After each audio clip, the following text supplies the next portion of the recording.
This is an interview with Roman Fodchuk, landscape architect.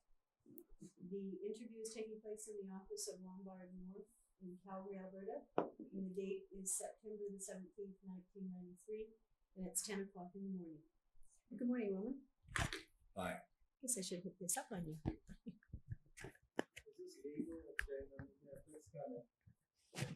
Every word counts.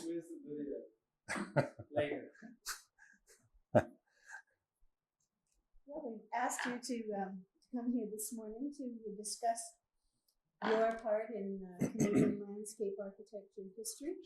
And thank you very much for your resume. I've had a look at it. And I think I'd like to start with perhaps asking you about your first key commission, or if you'd like to talk about maybe your most important work that you, not necessarily important, but the one that you felt was most significant to you. When would you like to talk about that? Well, having lived all that time, there's just more than one important Well, I'm sure there is. I'm sure there are a lot of them. thing that happened. But I think the one thing that I'd like to mention before we get into the important commission is how does one get there? How does one arrive at becoming at taking on an important commission? And I think my interest in landscape architecture began when I was working on a regional project for the Department of Agriculture, which had to do with developing community pastures. This was in northeastern Alberta, where we had certain lands that were always reverting back for taxes to the local municipality. So we decided to set them up as lands that would be used as community pastures, and we set up two community pastures, one in Rannoch, which is north of Two Hills, and the other at Slava, which is north of Murnum. And both of these consisted of about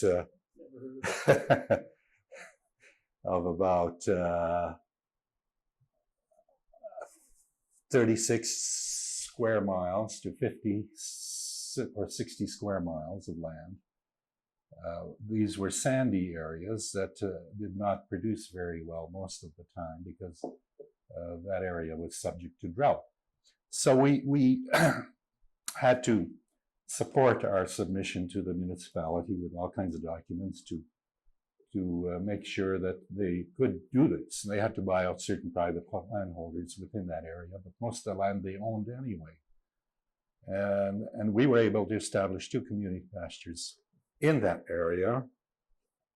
At the same time, I got interested in land planning as a result of that experience, and dealing with people on environmental issues that had to do with what do you call those,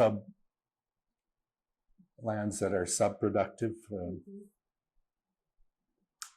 marginal lands. So I had gone through the University of Alberta and had a degree in agriculture, but I did not know there was such a thing as landscape architecture. This is when I started to look around and I found out about this profession of landscape architecture.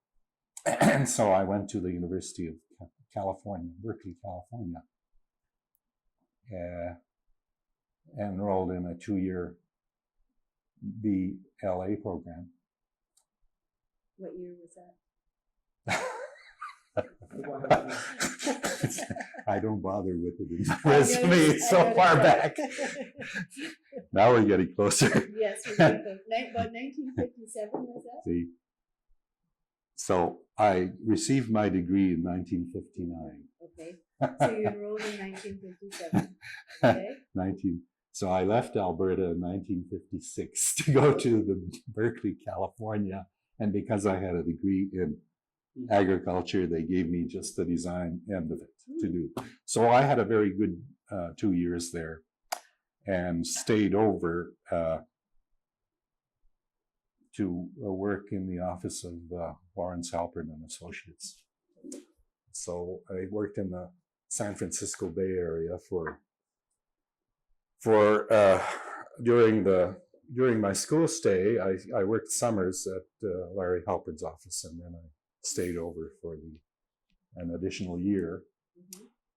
My green card was good for 1 year. Anyway, I was a Canadian and I wanted to get back to Canada. But that working with Lawrence Halpern and his associates was an excellent experience. And I had an opportunity to see them working on projects in Israel and Germany and one or two other foreign countries, as well as the work they were doing all across the USA, particularly in the Southwest. In Arizona, they were working for the Indian reservations. And I had a chance to work on these projects under the guidance of one of the associates, Satoru Nishita, who was an excellent designer, and I was his workhorse. Was Don Carter was an associate, and Don Carter, Satoru Nishita. No, he wasn't there. Vignola and Jean. What's her name? Jean. I'll think of it. But she was the plant expert. So there were only those four, plus us students, John Lancius, myself, and one other. John is another Canadian landscape architect who worked for Larry Halpern when he was at the University of Berkeley. I didn't realize that John was involved in that. He's now in BC. John started out with Lawrence Halpern. Also, he got his training at the University of Berkeley. So while at Berkeley, I had a chance to compete well, we got selected by the faculty, two of us students, to do a student project, which was to set up an exhibit at the California Garden Show in the Bay Area. And we won first overall in design and construction. A student friend of mine and me. Of course, that that topped my experience at the University of Berkeley. But in Berkeley, we had a chance to have a lot of the practicing professionals from the Bay Area who came into the school to give seminars and participate in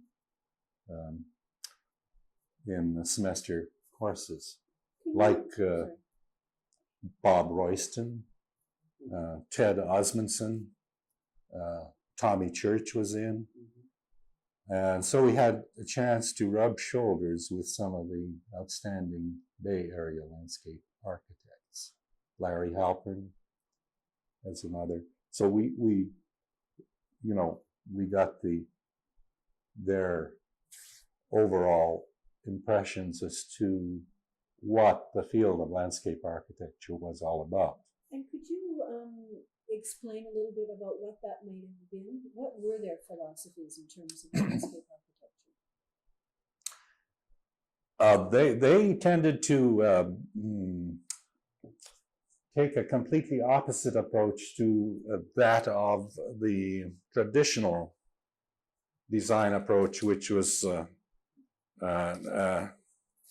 hangover from Britain and France. And traditional being a garden-esque kind of design. Well, and very formal. Formal, rigid. The Jellicoe approach. And as a matter of fact, Larry Halpern was one of the instigators of a movement in landscape design. At Harvard, that was completely in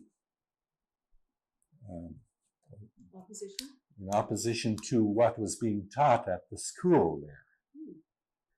And they had a group that got together, and one other one that I'm trying to think, Egbo. Egbo was very much involved in that as well, and we had Egbo in some of our seminars as well. he enjoyed coming into the school and giving seminars. So we had a chance to get the full impact of his thinking about how landscape design should be done.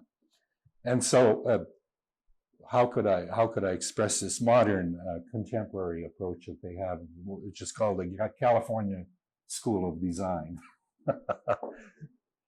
I'll have to give you a little more philosophy on this later on.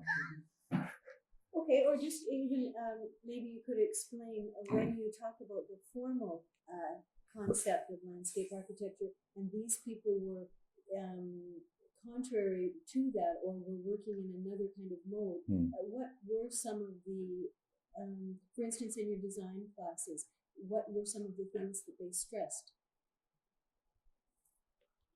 Well, they were, of course, were quite concerned about the functional aspects.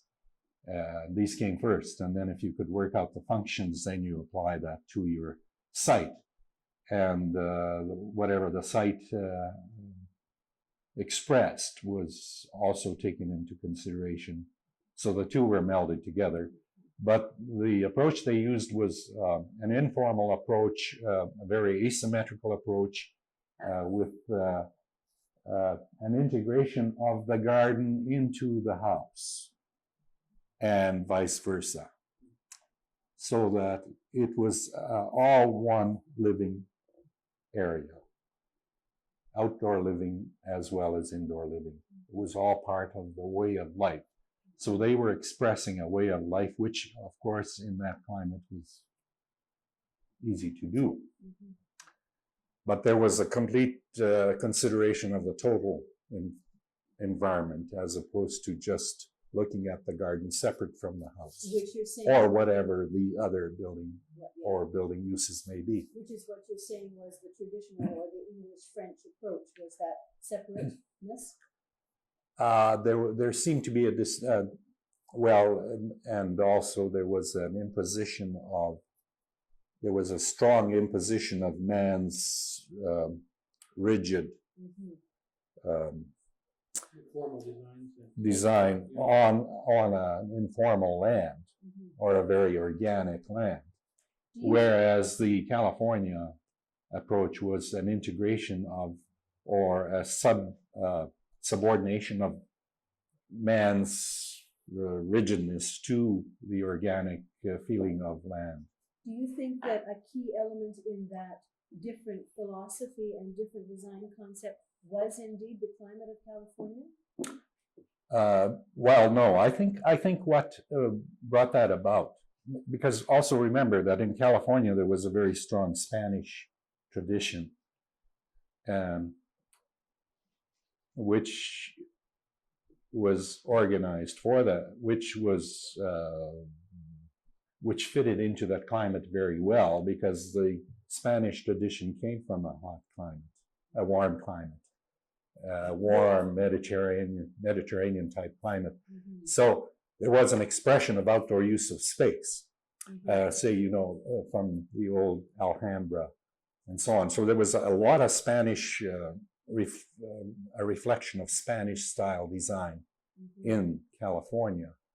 They took some of this on, but they applied the modern tradition to it, and I think it was a result of the philosophy of these early landscape architects in California, like Lawrence Halpern and Egbo, Garrett Egbo, and others like him. And there were about 3 or 4 who were leading. Tommy Church being the predecessor of all this, because even Larry Halpern learned from Tommy Church. He worked for him. And do you think that the landscape architects were working in isolation in terms of that kind of concept? Or do you think that that integration of nature and buildings was something that was a much more universal concept in terms of perhaps architecture as well as landscape architecture, maybe engineering? Were there other things that were part of a broad spectrum? Or do you think landscape architecture was leading the field in that philosophical base? In California, the landscape architects were showing the way to a lot of convinced architects who were also partners with them. And they had a very good relationship with each other. So there, for instance, Larry Halpin had 3 or 4 or 5 large architectural offices he worked with who are completely convinced that his approach was excellent.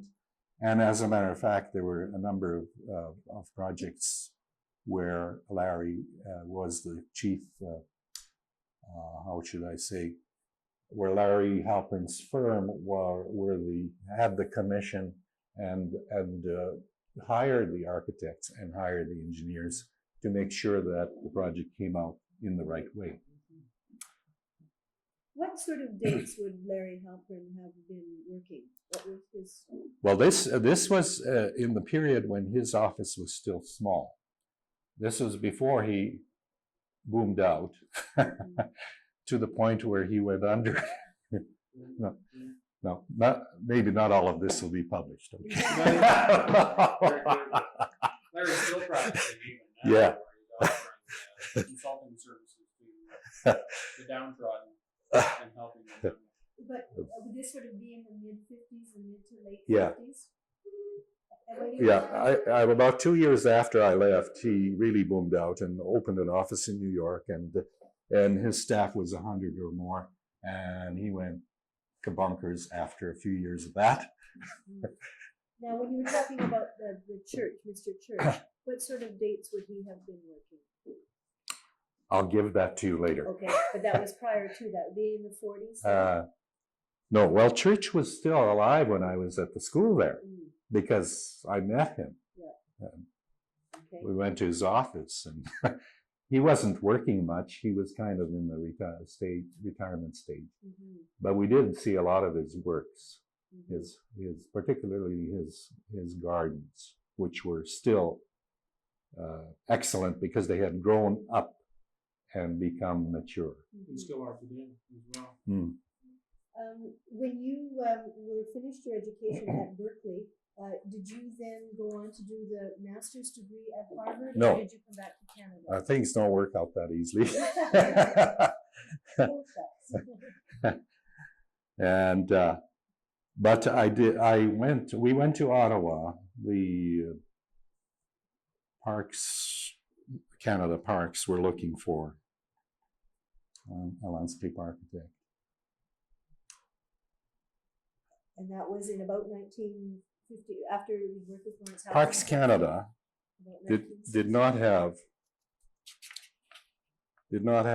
had only one landscape architect who had been on with them for only about 2 years prior to my coming there, Otis Bishoprick.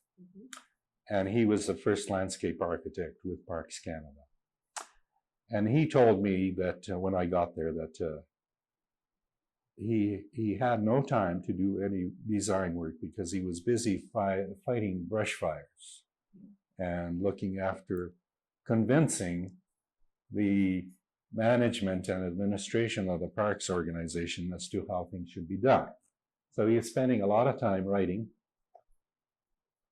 missives and all kinds of letters or all kinds of memos and directives to various park managers like the park superintendents and also, of course, the engineering department, which was quite large in Parks Canada. Parks being part of Northern and Indian development at that time had many other things to worry about besides parks. So he needed people to help him. And I came on as the second landscape architect with Parks Canada, and we set up a design process in a design office in Ottawa and started to produce some of the early designs with Parks Canada, a lot of which were carried out, built. These are projects that were built because the engineering division had a lot of budget money and they wanted to get at it. So we were very busy producing, and to the point where we had to hire more people, and then we also felt that we should farm some of this work out. And we initiated using landscape architects as consultants for Parks Canada. We set up terms of reference and did all the work that was necessary to bring people in and do various other, some of the more easily defined projects. But before that happened, of course, there were a lot of projects we did with Parks Canada. What are some of those, Roman? Things like 2 Jack Lake campgrounds, well, I have a whole list of them here, Okay. but I don't know if they're all worth mentioning. Well, But we also did work with historic sites and parks. And we were the landscape architectural division for not only the parks part, but also the historic sites and parks of Canada.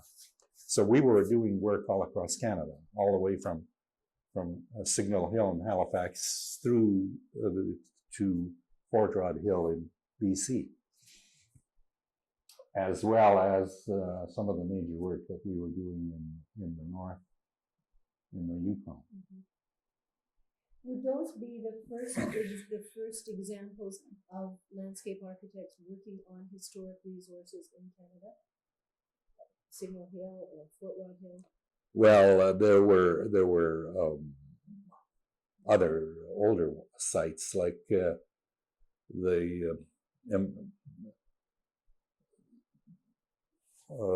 Quebec City ramparts. Mhm, yes.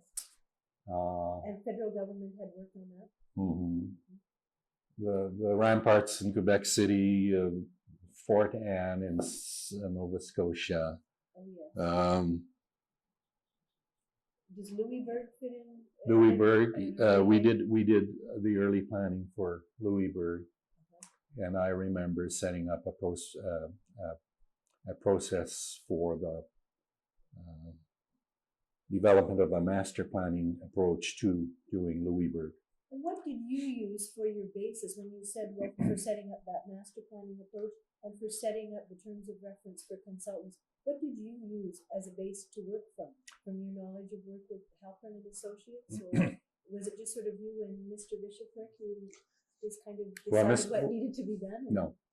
Well, of course, in the historic sites division, there were a lot of historians, and the head of the division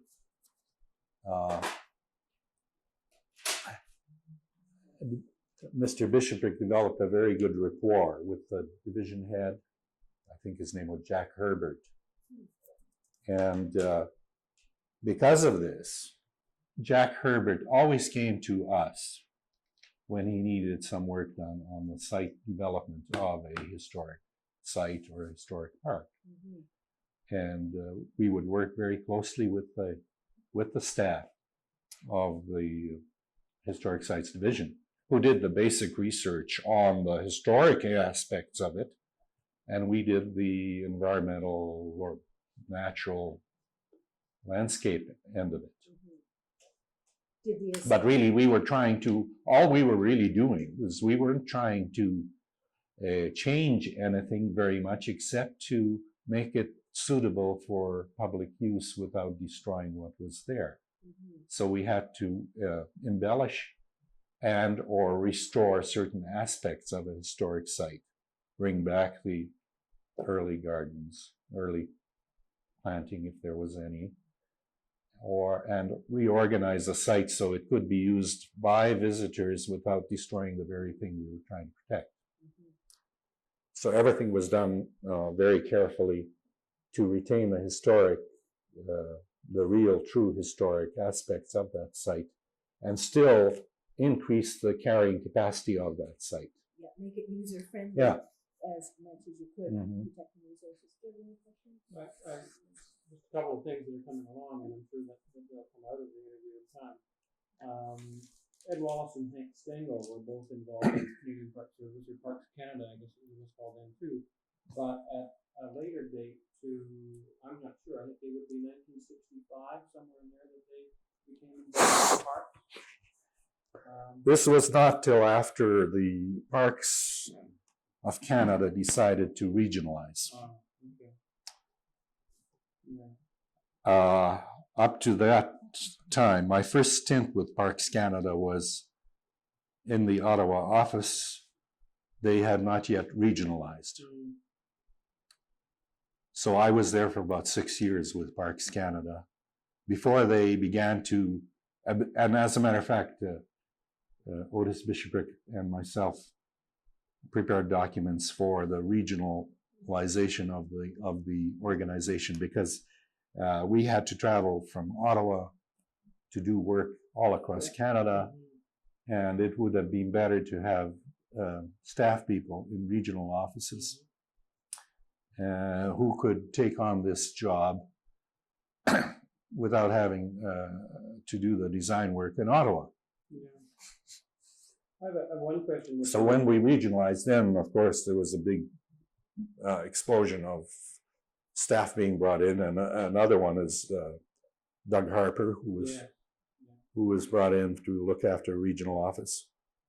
But this was I was going to talk about this in my second stint with Parks Canada, because I left Parks Canada to go to Harvard on an educational leave.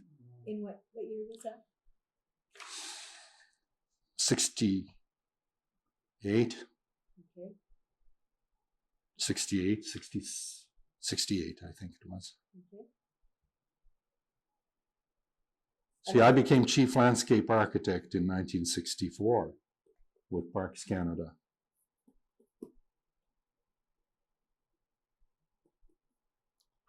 And you went to Harvard to work on a master's degree in landscape architecture? Yeah. Was there a particular speciality that you were interested in, or what prompted the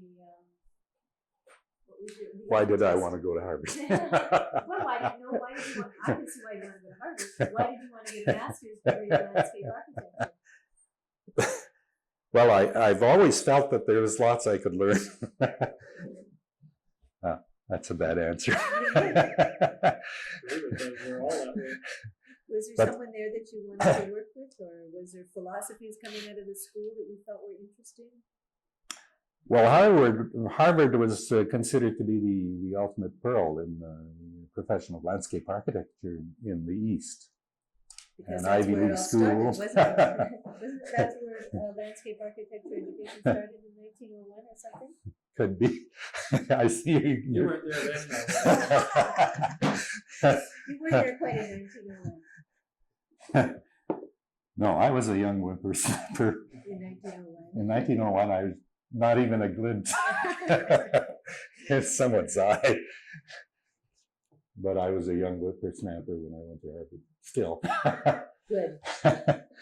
However, I went to Harvard because, well, I had a chance to selecting Michigan, Harvard, or Pennsylvania, and I wrote all three schools, and they all wrote back nice letters and offered all kinds of things.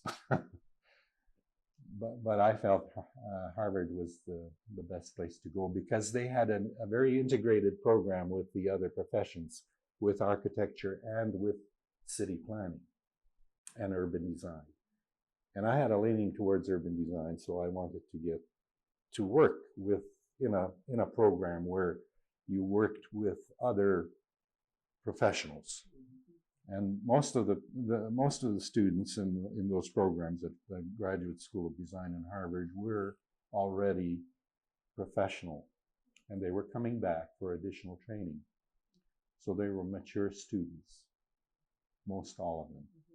So you were there and you rubbed shoulders with these guys, and I thought that was superior to a very large landscape department where you had a hands-off approach, or where it was so large and so fully involved in what they were doing, they didn't have time to work jointly with these other professionals, Or maybe even which see I the suspected validity of it. Michigan was.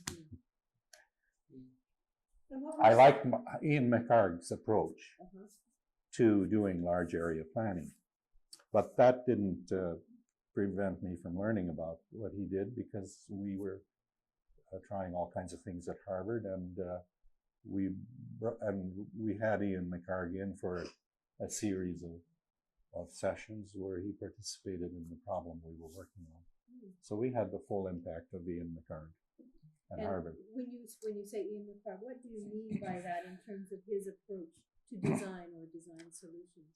Well, his approach was to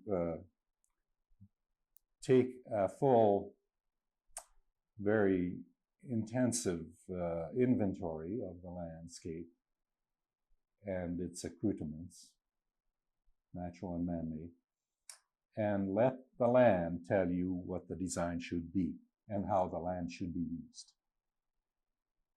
And he used an overlay technique, which later was converted into computer use. But basically, what we did at Harvard was, when I was there, was not the use of computers for that purpose. We used overlay techniques, where you did a series of overlays, and then it began to show you the very important corridors through the landscape and the nodes within it, where the land was very sensitive, or the ecology and the landscape were very sensitive and expressed a lot of character. And you use this in your design. And then, Whether you stayed away from it, yeah, or you used it in such a way as not to destroy the very thing that you were trying to enhance. And what about design concepts at Harvard? What was the philosophy there? You were speaking earlier about Lawrence Halpern and that the asymmetrical integrated kind of approach there. Was the design philosophy at Harvard very similar?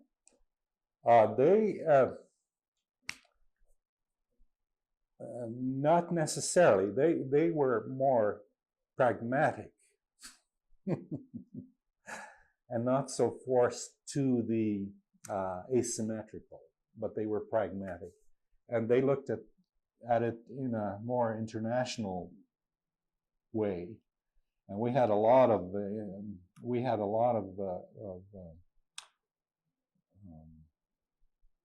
imposition on us as students from international designers. Was Suzuki there at that time? Sasaki was the head of the department, but Norman Newton, who had done a lot of work in Italy, taught us history of landscape architecture. He's got a couple of books out, an outstanding text on the history of landscape architecture, I believe. I'm trying to think of this guy who's teaching us architectural history. It's an outstanding. John Andrews? No, He was later. this is a European.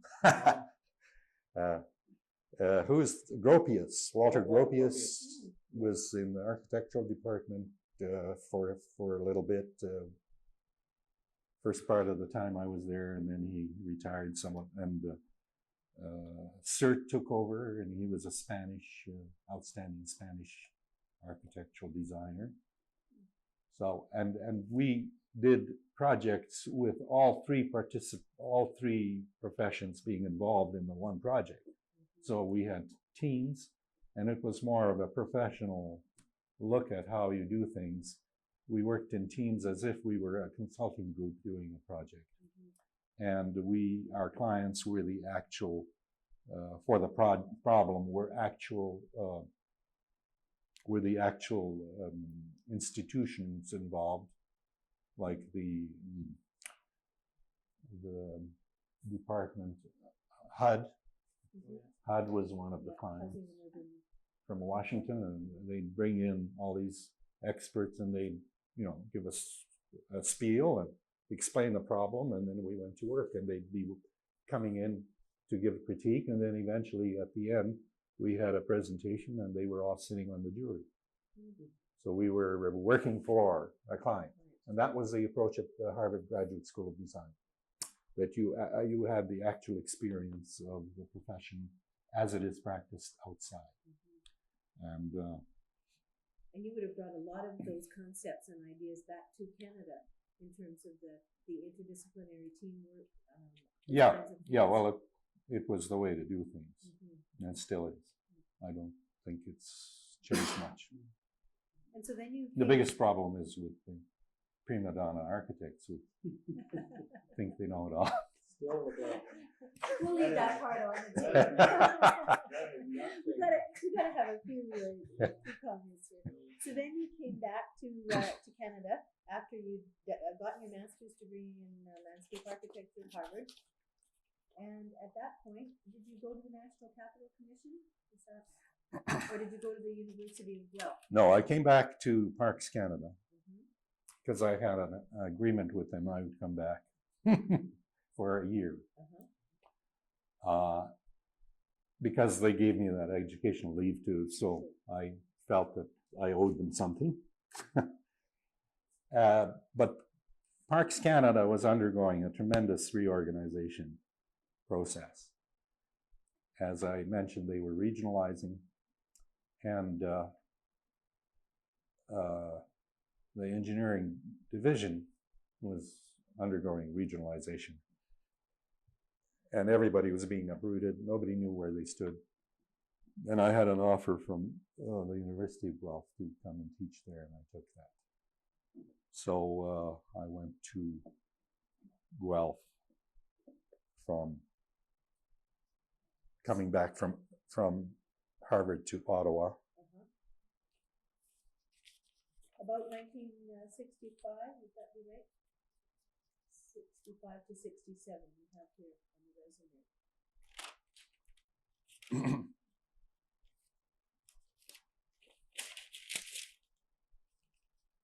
It would be about that time, because that's when I went to Guelph and Roman was one of my professors. Yeah, well, we started out with the Department of Horticulture. I started out at the Department of Horticulture, and they were only teaching one or a few courses in landscape design.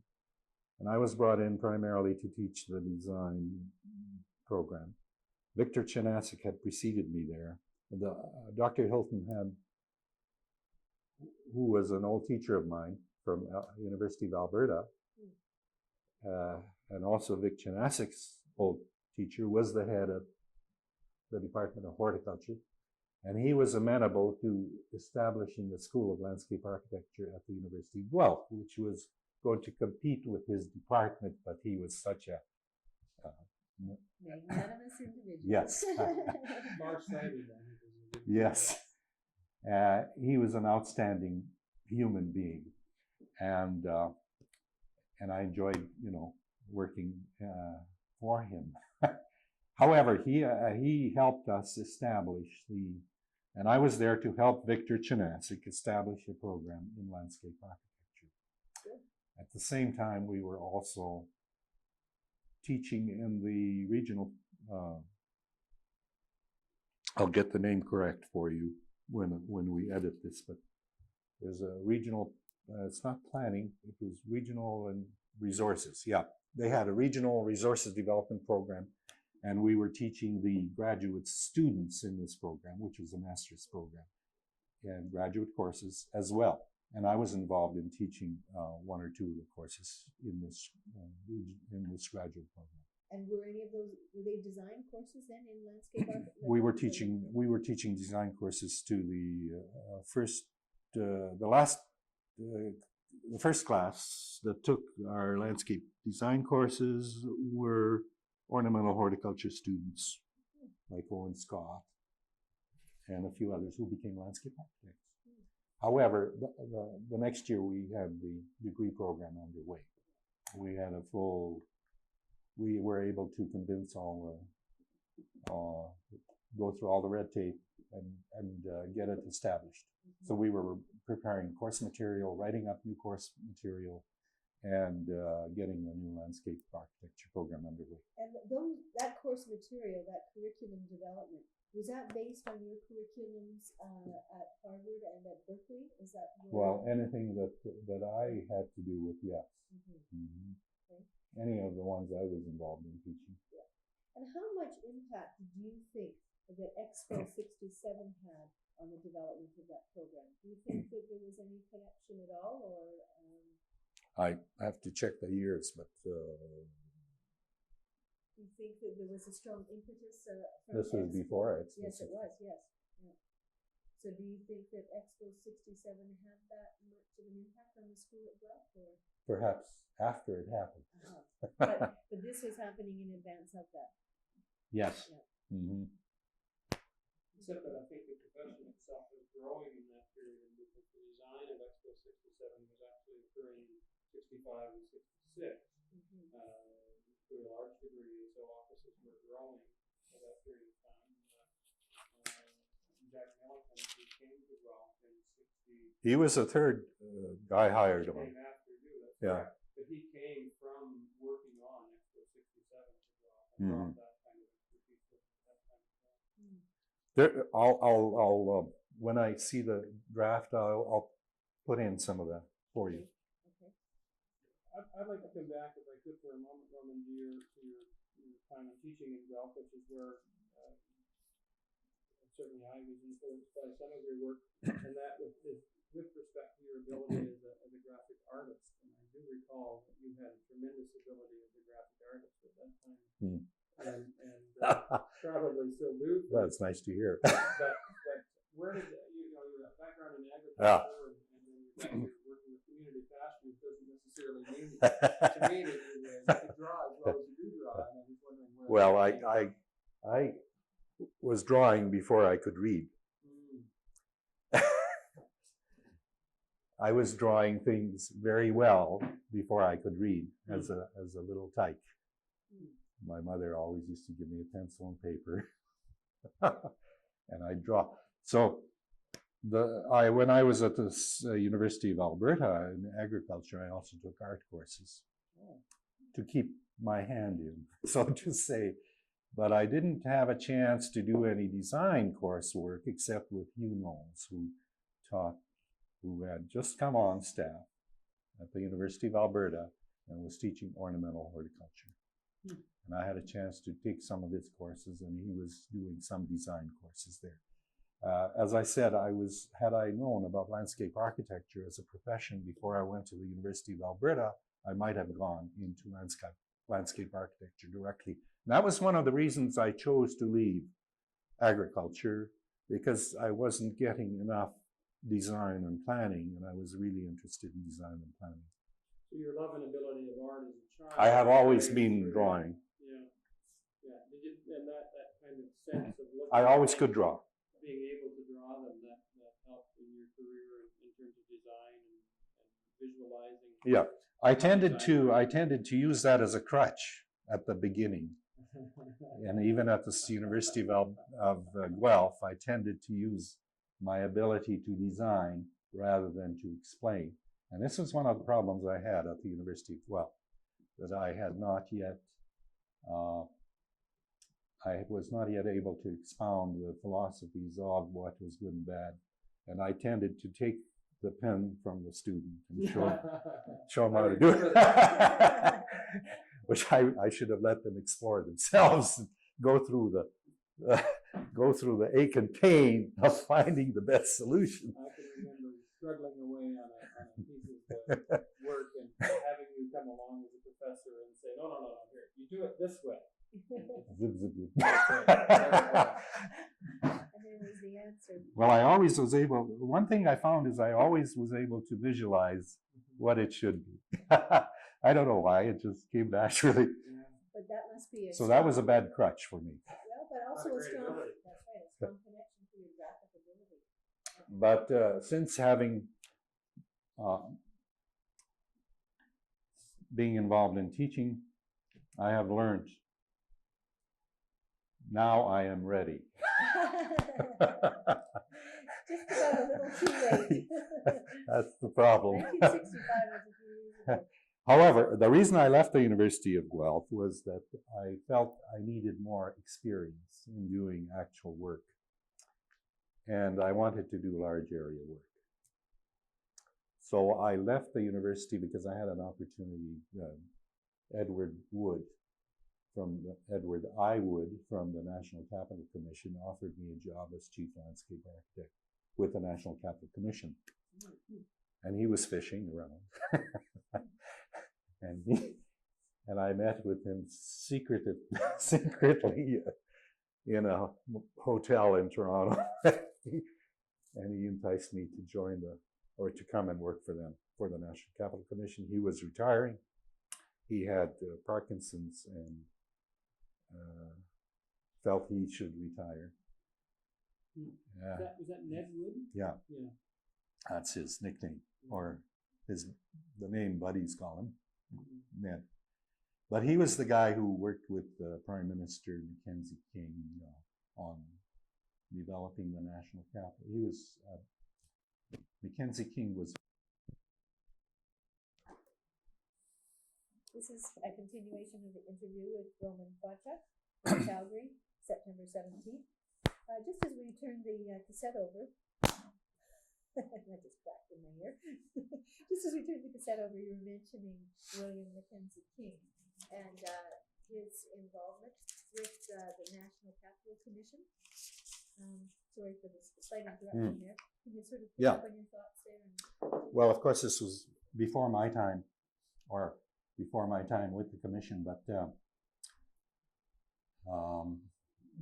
Ned Wood used to work very closely, who was a chief landscape architect with the National Capital Commission, had worked quite closely with Mackenzie King, not William Lyon Mackenzie. Oh. Okay, Mackenzie That's King. another guy. Yes. That's the father of Confederation. Yeah, I've been out of Canada too long. Mackenzie King, who was prime minister during the war, and had done some of the major work done in the national capital was instigated by Mackenzie King because of his interest in landscape design. And he actually said that had a choice, he would have become a landscape architect. Isn't that wonderful? Yeah. But he had that feeling for landscape design, but he did not outwardly express it until it was found in his diaries sometime later. So he must have had a high regard for Ned Wood because he used him in developing Kingsmere, the grounds at Kingsmere, where he saved much of the historical material from some of the old buildings that were being demolished in Ottawa, and created a landscape of derelict architecture. Ruins. The ruins at Kingsmere. Oh. And he relied on Ned Wood's landscape design ability in terms of placing them in forming spaces and how the landscape should be used. Kingsmere was later turned over to the federal government as a national monument and is part of the holdings of the National Capital Commission in Ottawa. And so then you came on to the National Capital Commission with Mr. Wood. The National Capital Commission was also in the throes of reorganization, and because they had a bigger role to play, they had a need for more people. And not only I came to the National Capital Commission, but also Don Pettit. And then later on, we expanded the landscape design group to include Ed Hulubowicz and Peter Cole. These were, of course, added on to later on by other people because all of us needed support staff to get the stuff out. But I was responsible for the landscape architecture group There was also an engineering group and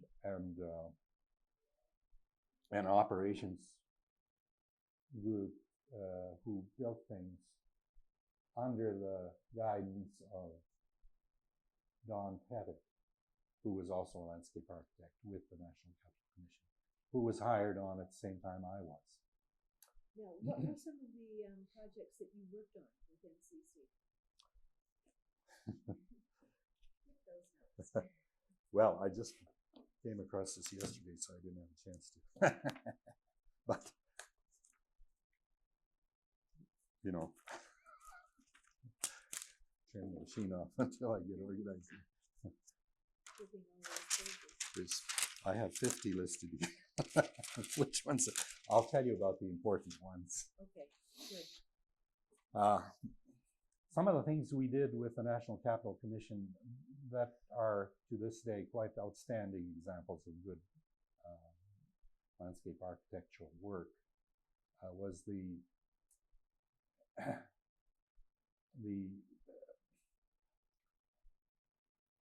parkway system in the nation's capital, and this was a series of landscape corridors along the Ottawa River and through the national capital in a series of rings that interconnected. We used this parkway system then to put in separated undulating drives as well as a bikeway system. And we had about 125 miles of bikeway established at the time I left, including the connection up to Gatineau Park. So we had a bikeway system which went all the way to Pinks Lake at Gatineau Park at that time. Were those the first bike This was the paths in first Canada? bike path of any substance developed in Canada. And I'll give you the year when I do the edit. Okay. Your design for that bike path, what was that based on? We did some, of course, when you get on to designing something like that, which is you can always rely on things having been done in the past that help you. And we did some research on European bikeways, and particularly the Netherlands, and also into the Scandinavian countries. But our whole approach was functional and practical. So much width. I believe our bikeways were 2 meters wide and paved, and the curves designed for the speed of the bike. Which was what? How fast did those bikes go? 50 or 60 was the maximum. I don't know. A great speed. And what were But of course, this all had to be integrated into the landscape in such a way that the land was foremost, the environment was foremost, and your bike path was subsidiary and blended in and fitted in naturally, so it didn't impose itself. And that was the basis of your design. That was the basis of the concept. Safety, designed for the functional use, but primarily its integration with the landscape. And this was not only the natural landscape, which these went through, but also the urban landscape, because there were many places where it went back into the urban fabric of the city of Ottawa Health, or cities of. So you were working with both the urban and the rural landscape. The other thing we did was we took out the railway tracks from the center of town and used that to develop a lovely parkway from the center of Ottawa out to the airport, and it tied in with the rest of the parkway system. And it flowed along the Rideau Canal. So it was a lovely experience driving where the railway used to be. What made you work on the railway bed? What was the impetus for that decision? I think that, well, everybody in the commission agreed that railway shouldn't be coming into the center of town. And the railway was happy to get out of there too, because it was, it was a lot of nuisance to try and get through all the crossings to get down to the Chateau Laurier, where it used to be the main station. So they designed a new station out in the Greenbelt lands, and the railway circumvented the core of Ottawa. We also had a Greenbelt in Ottawa, which retained the urban growth, maintained and retained the urban growth. At that time, it was only parcels of agricultural land. And one of the things I instigated from the Landscape Architectural Division was that we do a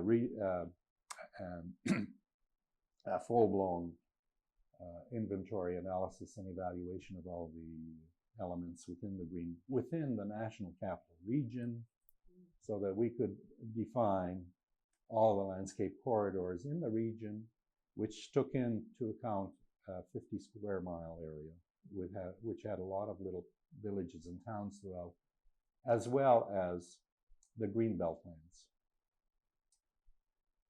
That was based on some of the work then that you did with Ian McClarg at well, Harvard? That's what I used, or used. Well, that was my feeling, that this is the only way to do it.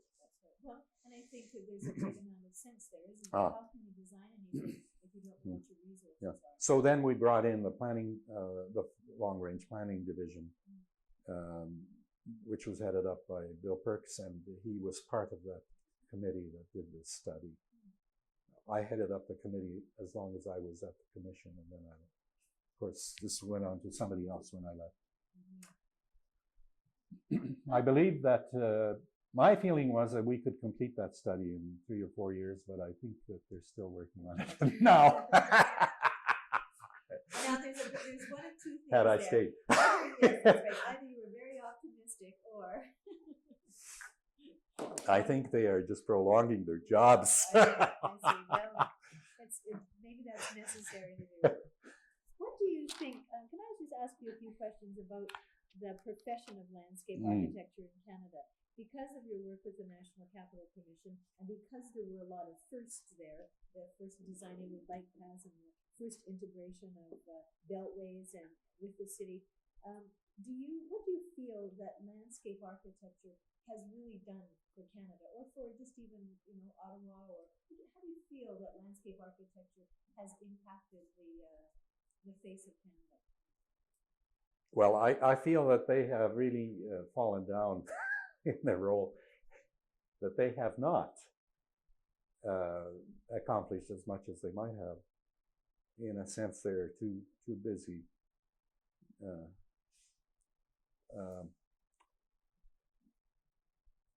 looking at the trees and have forgotten to look at the forest.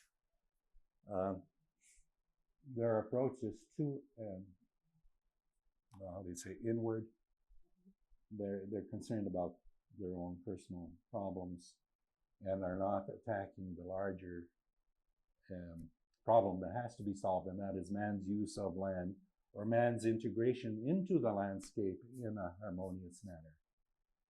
And we always have the idea that in national parks we should let man use the parks, but in a very harmonious and subtle manner, not to destroy them, so that there was room for man in the total ecology of landscape, but it was a matter of how man was integrated into this scheme of things. So I think landscape architecture in Canada is moving too slowly for me, but then of course I might have played a bigger role in getting in doing my part. But it seems. I think I was always initiating things, but not seeing them through. But it takes someone to initiate too. Things that started, but I didn't see them through. I had other objectives. But do you think that, I mean, there are so many more landscape architects now practicing in Canada. Do you think that? Well, why don't we hear about them? Yeah. Yeah, I think landscape architects in Canada have become subservient in their role, and they should take more of a leading role. And I could see this happening by them getting on the soapbox more often and stating their opinions, even though they may not be quite kosher as far as the rest of society is concerned. But I think the role is to show the way, and they should be promoting the welfare of our ecology rather than other people standing on soapboxes and doing it. They should be involved very strongly. And maybe they are. Maybe I haven't been watching the press or seeing what is happening, as you might. Yeah. Who do you think landscape architects are becoming subservient to? You say they're becoming subservient. Well, in Alberta, I'll say that they're subservient to the environmentalists who have no design training. But yet who are out there are really hustling and promoting Mm-hmm. to the detriment of good landscape development, because they are not looking at it in its total impact. They're not looking at how man uses land and how can man be designed into the use of land in a very harmonious manner so that he does not destroy the very thing he wants to protect. Whereas the ecologists are coming at it from a very narrow perspective from the other point of view. of just protection. Just without protection inclusion. without inclusion of man, which I do not think will work. And landscape architects could form a very important position. Well, with regard to that. That is the basis of what they do. well, they should, or maybe they are. Maybe I have been away from it too long. Maybe we need to do that. I don't know. However, before we leave this, we did such things as This is with the National Capital.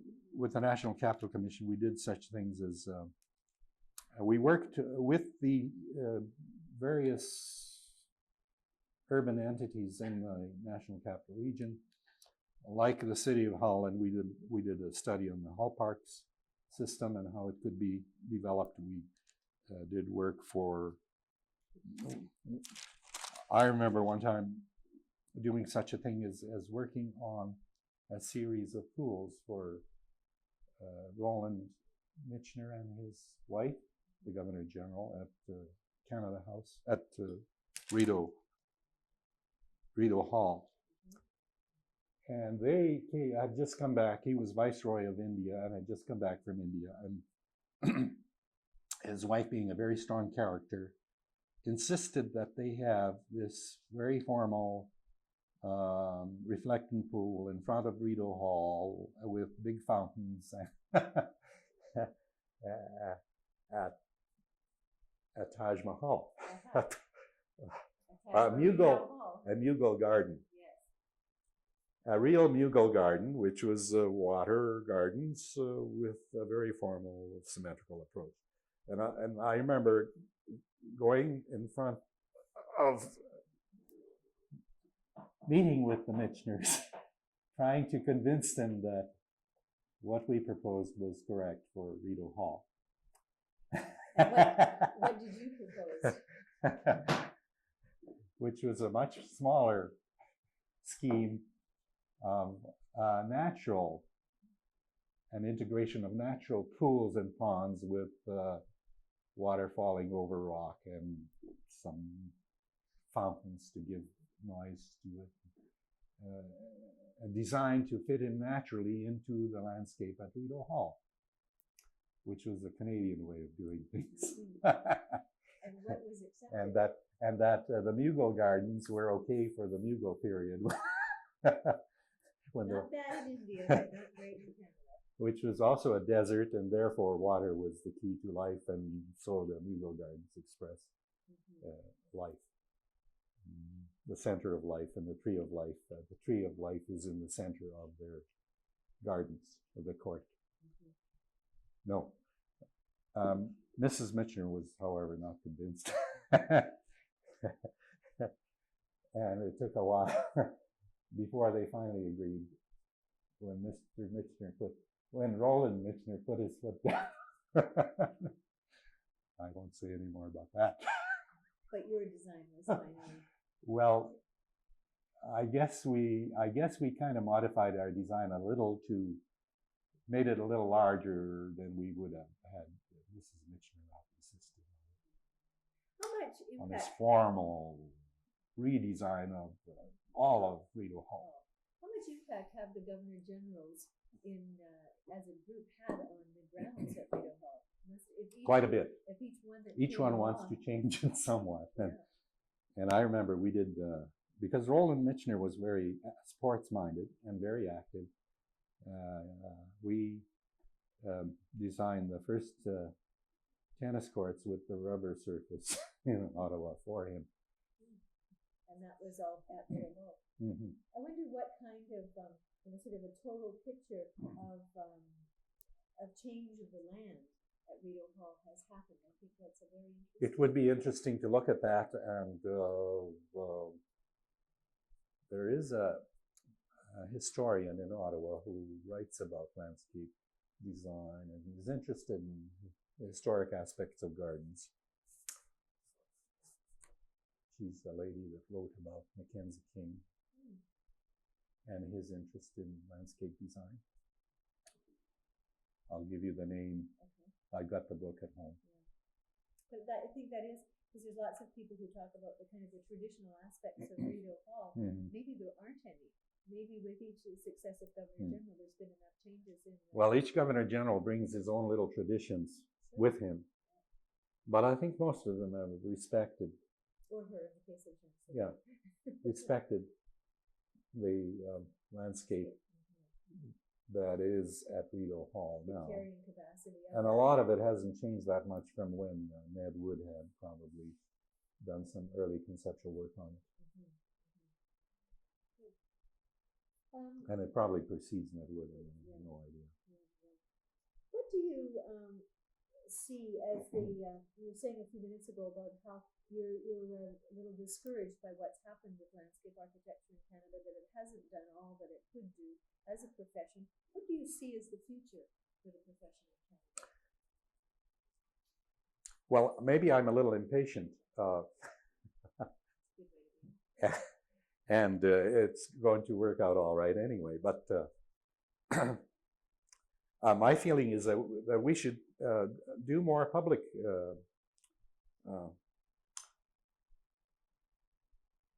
how do you say? No, we should do more work free. What is that called? As landscape architects, we should give off our services to various, we should volunteer our services and do things that are important for that are key things where we can play a role and make sure that things are done well. And that'll be reflected because people will then recognize that where the knowledge and good ideas have come from. And they'll recognize those people, and there will be more recognition of the profession in our society. Things like, for instance, and I can only look back at myself and wonder, if I had done enough of this. But at the University of Guelph, I was involved in initiating the Rideau Canal study. And I remember developing a conceptual paper which was published in a magazine about why there should be a national waterway there long before it was established.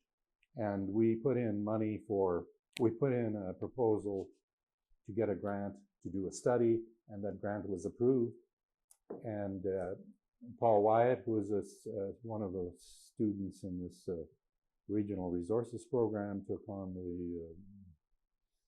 writing his thesis on this subject, and this was long before the thing became fact. And the government eventually accepted this idea, and they went ahead with it, and now it's a national waterway with all the locks and system through. So there's a, you know, when I was in the national capital, I served on the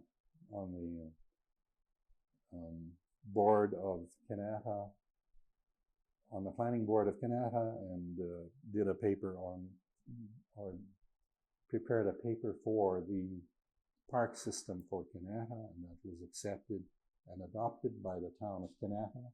And all this work was done free. Had I not done it, a landscape architect probably wouldn't have been involved in that early stage of setting up the concept of what this should be like. And I think it's important that landscape architects be involved in public works without getting remunerated for everything, and without being so damn niggardly about the buck, and doing some services on a volunteer basis as a good citizen of Canada.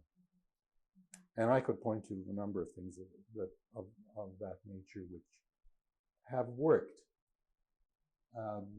There is not necessarily any big reward for this, and sometimes you may not even be recognized as having initiated it. It means you have to work with a larger group of people, and you have to convince others. But the point is that they eventually go ahead with the idea as you had conceived it, even though you may not get the full credit for it. And there'll be politicians who will take credit for having done it, But at least where it they gets didn't done. really. Yeah. What I'm hearing you say is that landscape architects have the capability of being involved in something at a conceptual level. That there's a skill there that's needed to be. Yeah, I believe that there's too much of these things are being conceived by others, and then landscape architects are brought in, and they don't turn out quite as well. Whereas they could be far superior if the landscape architect had been involved in initiating these things.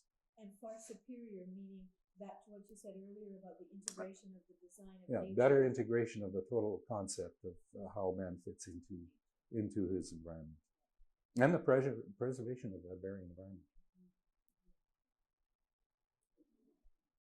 Yeah. Would you like to do a few more questions? What time is it? It's 11:20. Yeah, we can talk some more, because how far did you get? Well, I think we've covered a lot of the main points.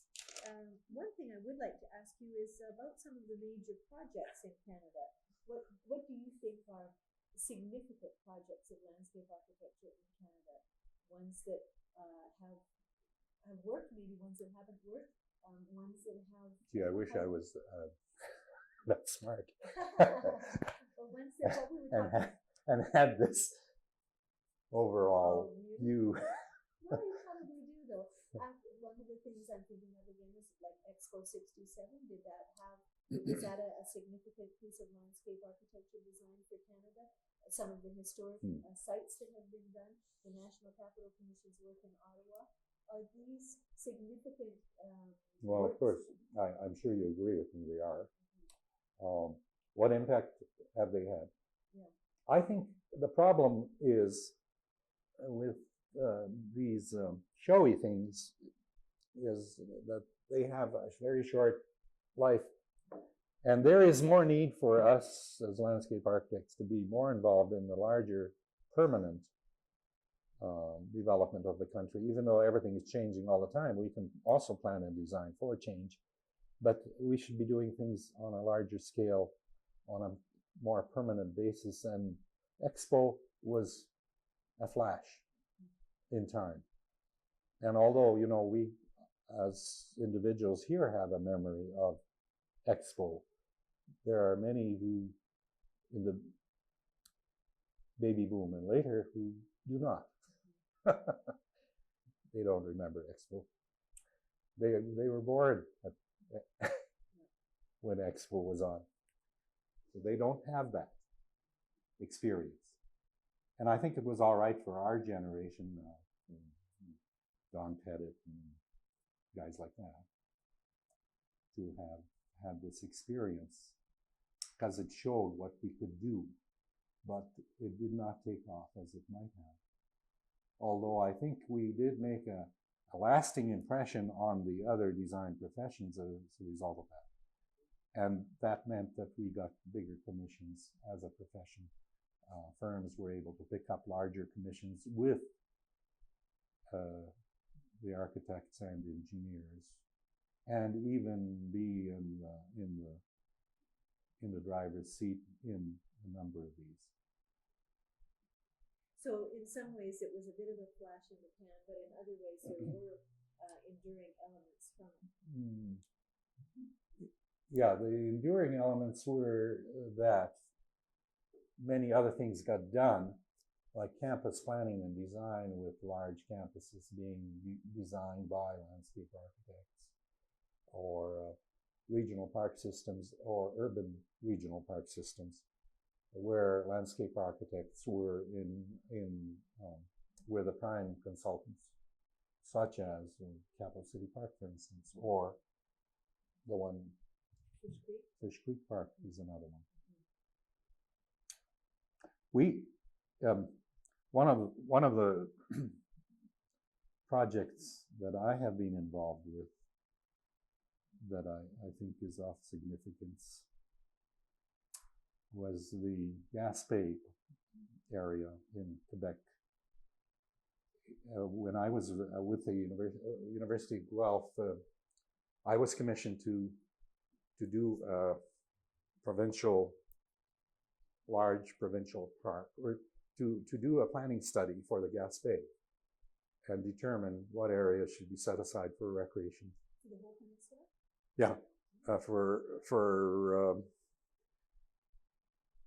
for the entire thing that sticks out into the ocean. That's the peninsula. I think that's a geographical term. Okay. And I asked Vic Janasic to participate on that with me. I had already been working for national parks and had come back from Harvard. So we used the whole Ian McHarg approach and prepared a document which, with the French bureaucracy in the city of Quebec, which is a very interesting experience.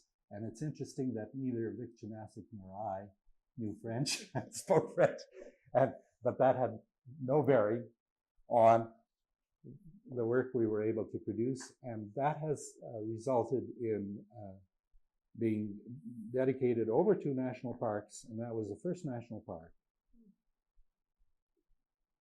developed in the province of Quebec. And up to that point in time, they had no national parks and weren't interested in having a national park because they did not want the federal government on their doorstep, but because of the way we conceive the overall master plan development for the Gaspé Peninsula, there was no other approach they could take but ask the National Park Service to come in and take over the national park there, which is now called Forlon National Park.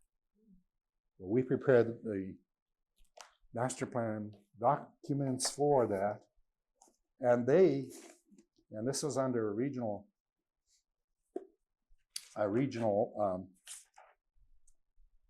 Bureau de Management de Quebec, which is a regional planning body set up for the purpose of studying this area. And this national park, this document, or the planning document in our planning document, we proposed what you might call an eco park, where the villages along the shoreline of the St. Lawrence and on the Gaspé Peninsula would be maintained and retained in their historic character, and the people fishing out of these would live there, because this is one of the reasons why this area was so picturesque. However, when national parks came in, they could not conceive that this would fit into their policy, how it might fit into their policy. They could not conceive of an eco park with people in it. And so they bought out these villages when they created the national park, and I believe, well, I've not been back there, but I don't know what's happened to them. Well, there's no life. It can't be very alive, can it? But we felt that the way people lived in that area was habitat, and they had these narrow strips of land running from the water's edge up the mountain, one beside the other. And their way of life was of the last century, and this was very critical to us having something like that, which was unique in Canada, that we should also maintain that way of life if we could. And so the idea set up in our document was to how to do this in such a way that this way of life would be preserved. It never. This is a problem with the policy of the national parks at that time. It could not conceive of how they could manage and administrate such an area. Which is really unfortunate, because you know, by doing that, they're completely destroying the way of life of those villages along the coast, because if the villages were then bought out and there was no more people, there was no more life. They're destroying that, but they're also destroying that whole land tenure system by having the coast no longer functioning as part of that system. Then the system doesn't function, because those strips work by having a part of a region from each of the strips within that, within the different kinds of regions. Right. So it's very, very short-sighted, isn't it? Well,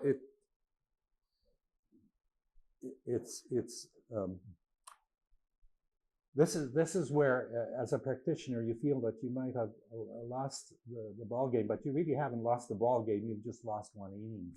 One inning. This sounds like about 9 innings to me. No, we did accomplish the fact that we do have a national park there. We have a national park, and there was, but we do have quite a bit of unique wildlife along the shorelines there, which now people can visit this place and see the national park. I think what we have lost is the human element within this landscape, which at that time reflected very strongly how people used it, in harmony with the climate and the landscape. They lived in harmony. They worked both the sea and the land, but they didn't impose themselves very strongly on the land. It was a harmonious association of man's use of land. It was perhaps a pioneer experience still within our time that was going on. And this is what you saw, what your group saw as a landscape architect. You saw that relationship of man to the land. Yeah, we felt this was an important thing that should be maintained or retained in its more unique elements. But I guess that because visitors could then go and buy fish from the fishermen right at the wharf, and they bring in the fish off the ocean. And they could retain their lifestyle. And they could live. The idea was that they would have bed and breakfast there, and they could come and eat in the fisherman's kitchen and eat the produce right off the land. What year was this that you were doing that? Open it up. We finished this in 66, so I believe we started in 65. 65, 66. Well, that was very far-sighted, wasn't it? I don't. I think so. No. I think so. It's just I have to read the section on how we propose that they retain this character, but we did conceive of an architectural motif for these villages, which was based on their and boutiques, restaurants. Are these your sketches? I think we had an architect. We brought in an architect to do some sketches for us, to develop elements for the motels and the more commercial parts of this venture, so that they would fit into the land and still retain some of that habitat quality of the fishermen villages. And we wanted to retain and express very strongly the fishing quality. Many of these were just as picturesque as the ones you find in Nova Scotia. That's a nice drawing, isn't it? Anyway, But I think that is significant, and there's a lot of important parts from that. For one thing, what landscape architects are able to do conceptually, and certainly the concepts that they have. But I think also it says that. Well, it was very enjoyable, and we had a lot of fun, and I spent 3 months in the Gaspé living amongst them. But more important, I think. And many of these people were also of Irish background, so they had English names, and some of them, and many of them spoke English, and we had no problems. Yeah. And we had no problems with the French either. Yeah. And it's, you know, this French English bit came in after. Well, I think that it also says, because we were able to work for the province of Quebec with no problem and not having any French speaking ability. I think though that it also says that even if a landscape architect has all We the might not say this in the capabilities, final text. even if they have all the capabilities, and even if they, have all the skills and everything else, if there aren't policies in place on the part of the government or on the part of whoever you're working with, then it makes your job much more difficult, if not impossible at some times. Now, of course, if I still wore 2 hats and had 1 foot in Parks Canada, I would have. You've been able to, that's right. But I came back to Parks Canada later. Yeah. So after Guelph, I went to the National Capital Commission. Then I went back to Parks Canada again when they decided that they wanted to open a regional office. And the first regional office was established in the Western region in Calgary. And I was hired to head up the planning division. Planning and development division. And moved from Ottawa to Calgary. That's why I left the National Capital Commission, because and also there was a lot of this hullabaloo going on about French in the federal government, and I was taking language courses in French and spending half of my time worrying about French and not doing the job that I wanted to do. Speaking Ukrainian every time you're supposed to speak French. No, I spoke French with a Ukrainian accent.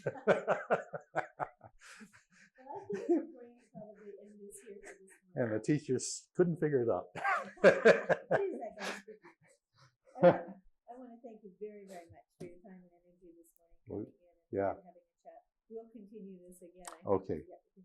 Excellent. Well, I'd like to talk about next time about the regional office and some of the things we did from Calgary, and then how the National Parks then expanded to 5 regional offices. Okay. And how they hired on landscape architects as directors and assistant directors in regional offices. Good. And the kind of influence that had on the system. Good. Okay. Thank you very much. And then my own practice. Yes. Good. Thank you. So I knew we couldn't cover my whole life in 2 hours.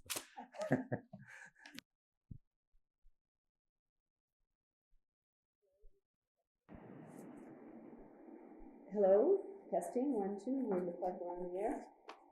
This is, the date is November 22nd, 1993. We're in Calgary at the office of Lombard North. And this is a second interview with Roman Fodchuk, landscape architect. Good morning, Roman. Hi. Thanks for coming back again. I think we've got a few more things that we wanted to try to cover. Where would you like to start? We left off when I was in Ottawa with the National Capital Commission and had put in my application for a position in the Western region with Parks Canada. Parks Canada had been reorganizing, which is a process government goes through every 4 years.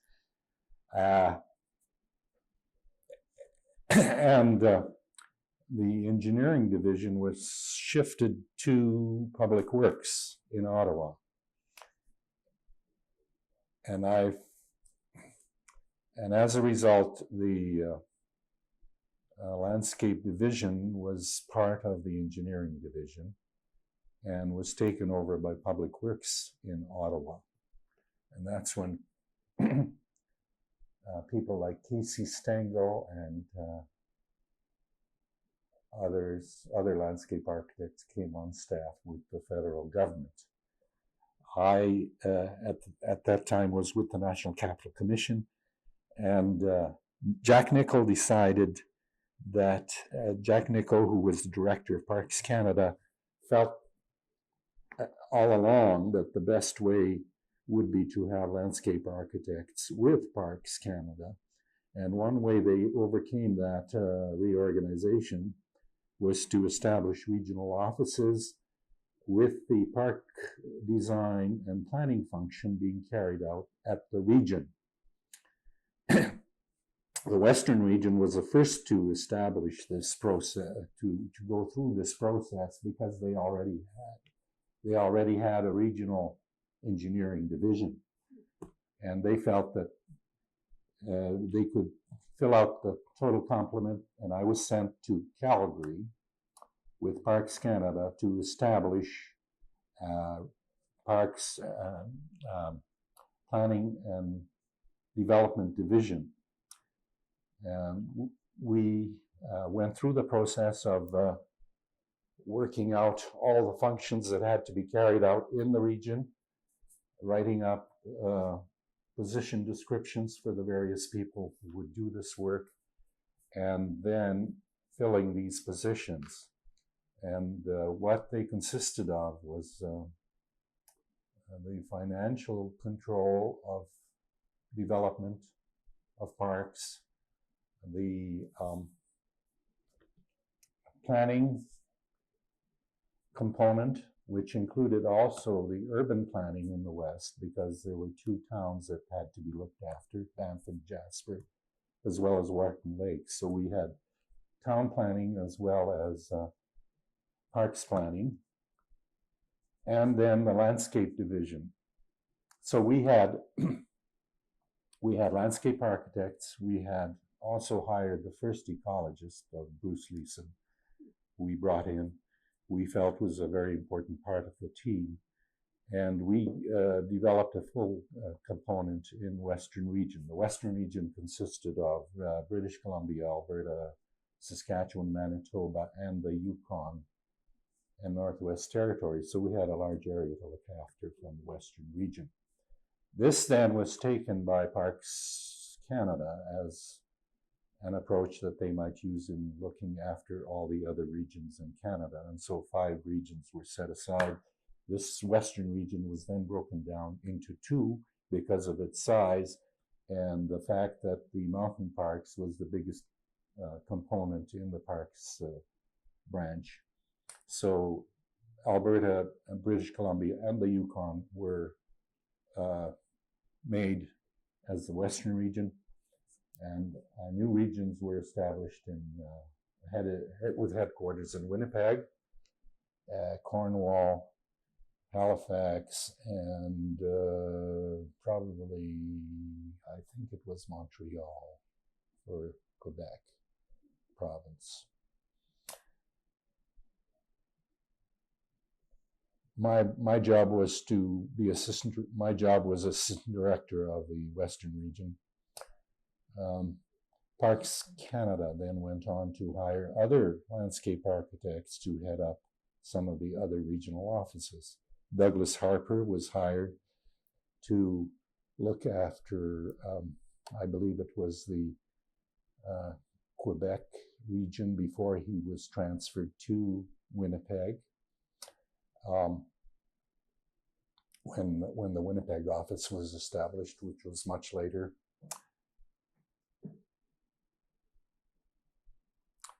Was it Hank Stengel that was then transferred to Cornwall to look after the Ontario Central region. I don't remember who was in Halifax at the time.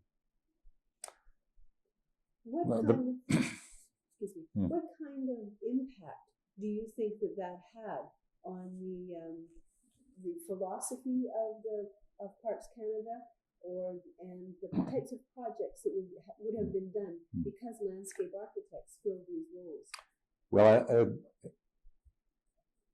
some of the work that we did, much of it had to do with the policy. We were establishing policy for Parks Canada in things like public hearings. For instance, some of the first public hearings on the eastern slopes were held in Alberta, and our policies were to participate in the provincial hearings as well as to state what national parks policy was. But up to that time, a lot of the development was taking place in Banff and Jasper, and in Rotten Lakes. Our policy at those first publicly stated at those public hearings was that we felt that the development should take place outside the park in the eastern slopes within the provincial jurisdiction. One of the other things we pushed was that of privatizing the national park towns. Some of the other things that happened was that we established a process for orderly development of projects within parks. Private development was taking place in some of these town sites. Public facilities were being developed, and we established a review process so that we would control the development in a much better way. We also insisted that landscape architects be retained by private development, and that one of the components of the process review was a landscape development plan, landscape design. So then landscape architects that worked in private offices began to participate in designing some of the developments in national parks. We also had fairly good control or established controls over things that happened in national parks which were under jurisdiction of parks of the Public Works Canada, such as highway development and so on. So we had a fairly good, we were in a position then to place a heavy hand on what was being proposed within national parks, which was being done on public lands by other departments of the Government of Canada. Why do you, why do you think that at that time landscape architects were hired and given that kind of responsibility? Well, it seems to me that one of the most important influences in this was the impact that we had when Otis Bishoprick headed up the parks landscape architecture group in Ottawa, and the influence we had on the officials of Parks Canada. And they felt very strongly that landscape architects had a very important role to play in the development of Canada's national parks as a result of the work that was done in those early days. Also, Jack Nichol was who was the head of Parks, the director of Parks Canada in Ottawa, had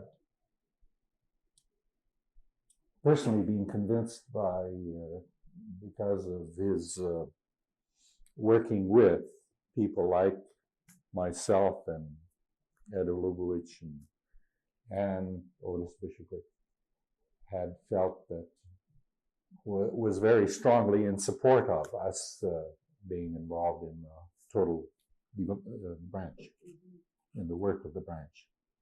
Isn't that fortunate? Well,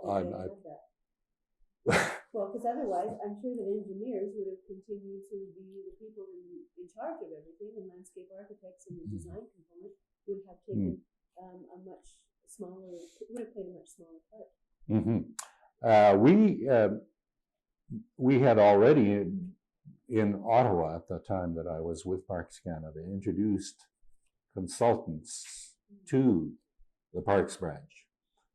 And people like Don Pettit, Project Planning Associates at that time, and others had worked on projects for Parks Canada. And these were large projects that we were looking at, such as the day use facilities at Elk Island National Park and the Lake Louise area. And the work they produced was very laudable and very well executed, and the parks officials in Ottawa appreciated the work that can be done by landscape architects, not only within their staff component, but also outside. Mm-hmm. So they were beginning to see the importance of having people who looked at land not only for its usefulness, but as well as that of being natural, aesthetically pleasing, mm-hmm. and an ecological component of the total park system. So Parks Canada was a very significant employer of landscape architects in Canada? I would say that they, of any of the public bodies employing landscape architects, they had perhaps the largest component, mm-hmm. of the federal employees in the public service. So Parks Canada has had a major role to play and has therefore had a major impact on the design of Canada. Well, the design of nodes across Canada, which were important gems within the whole environmental systems across Canada. I remember when I was in the regional office in Calgary, we were looking at things like developing 5 new national parks. And we added 3 to the system at that time during my stay in Calgary. And these were 3 in the Western region. One was Pacific Rim National Park, Nahanni National Park, and the Arctic component. All of those were brought into the system. We had an excellent minister who pushed these through, Mr. Chrétien.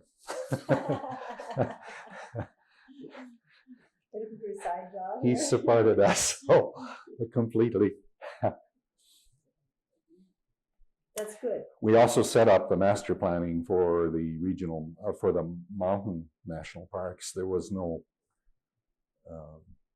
there were no master plans for any of the national parks at that time.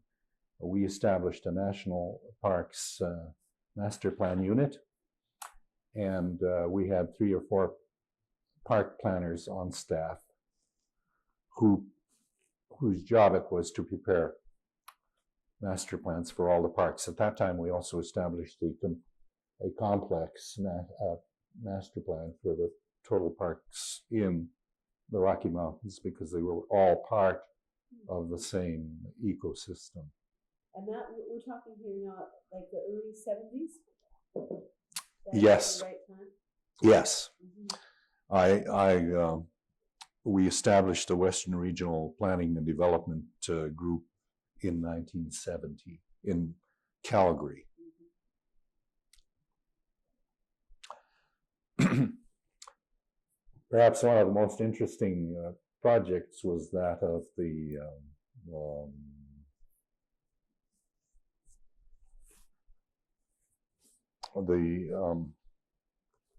historic parkway from Skagway, Alaska, through the Yukon back into Alaska, and that was the International Gold Rush Park, which took in the Chilkoot Trail up to Whitehorse and then up the Yukon River to the gold fields in yes. Was that done with in conjunction with Any Americans? Was there Americans? Yes, we worked with the Americans on the components that ran through the U.S. through Alaska. So the National Park Service in Alaska participated in the planning of these.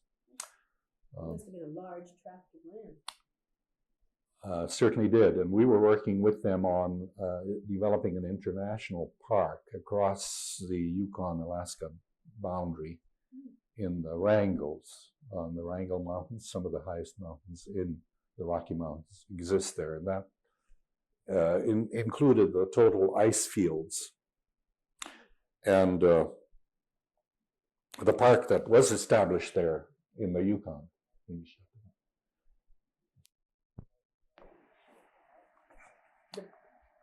So the park, the Klawani National Park was established in the Yukon, which included all of the ice fields and the rivers of ice, or the glaciers that came off these ice fields, ended up in the Pacific, in Alaska, and into the Yukon,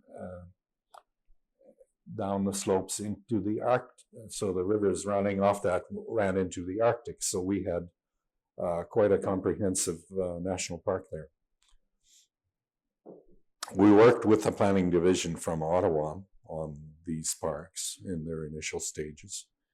And they really were under the jurisdiction. The planning component in Ottawa looked after getting them through the mill and getting them processed to the point where they were approved as national parks. But your role in the Western region was to do the design work? Yes, and we had the master plan unit for all parks in the Western region. I believe it's still going on to this day in that the Calgary office looks after planning and design for parks in the Western region. I wonder if maybe we could also discuss some of the work that you did subsequent to that as Fodchuk and Associates Limited. Are there some projects there that you would like to discuss? Well, certainly I felt my oats as Assistant Director of Planning and Development, Western Region. I felt we could do anything, and I was sure that anything I took on would be successful. And so I felt I should branch out and become a consultant. Since we were using consultants profusely and they were doing good work for Parks Canada, I felt our potential for developing a consulting practice was excellent. And so I left Parks Canada to open up offices in Calgary and Edmonton. And it was a little tough the first year or two, but once we got going, we had a fairly good practice established. We had some excellent young people working on our staff, and we had some very good projects. And some of the work that we took on was the Capital City Recreation Park in Edmonton, which was a major river valley through the city.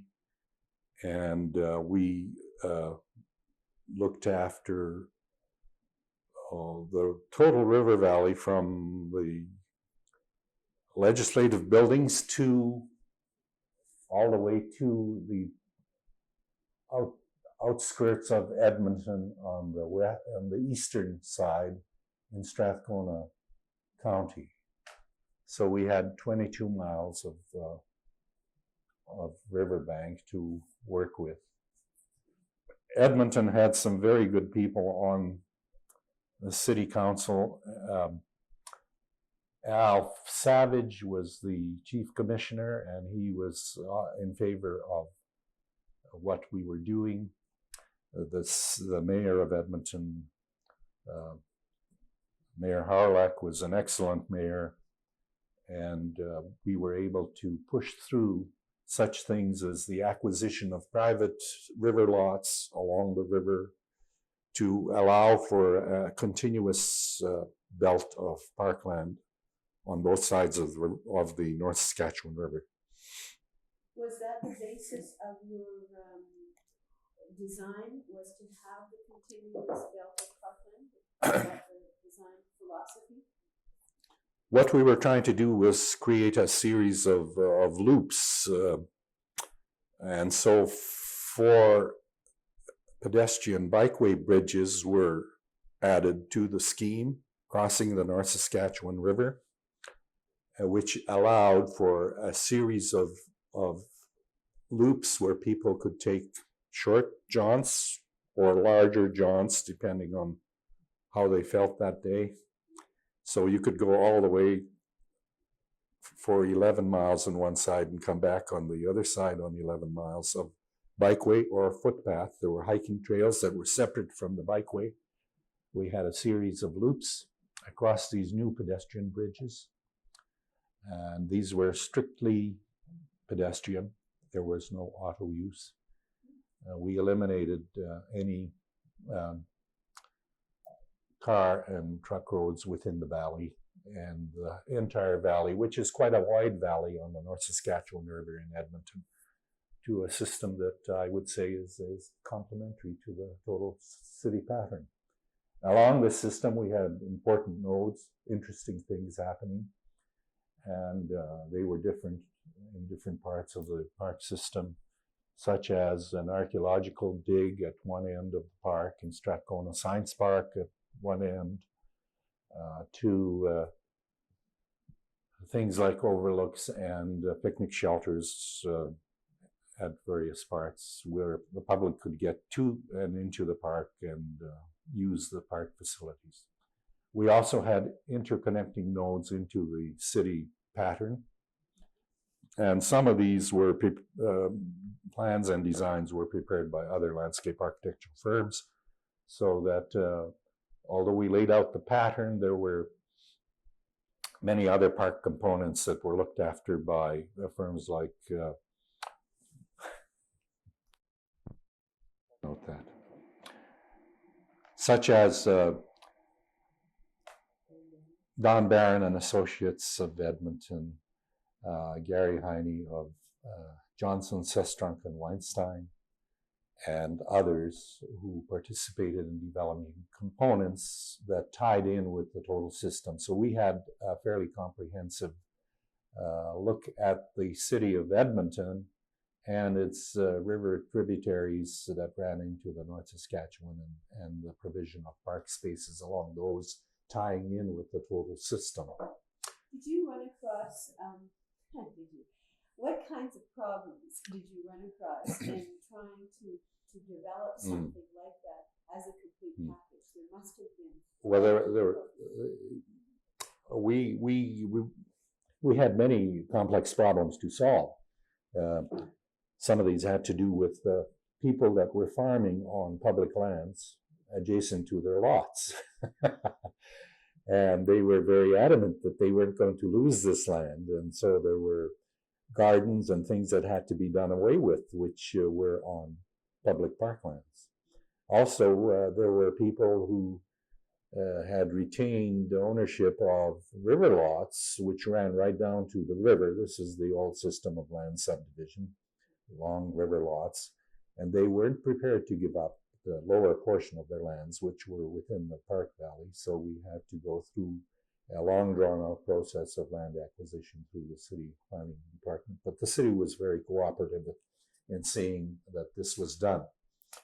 We worked with 3 major committees consisting of the prime committee was 3 ministers of the province of Alberta, the mayor and the chief commissioner. And we had to present everything to them. The Minister of the Environment, the Minister of Historic Sites, Horst Schmidt. Minister of Environment was Bill Yurko. Ralph Savage as Chief Commissioner, Usually the chief commissioner was there. The mayor did not attend most of the meetings, but he did attend the prime important ones.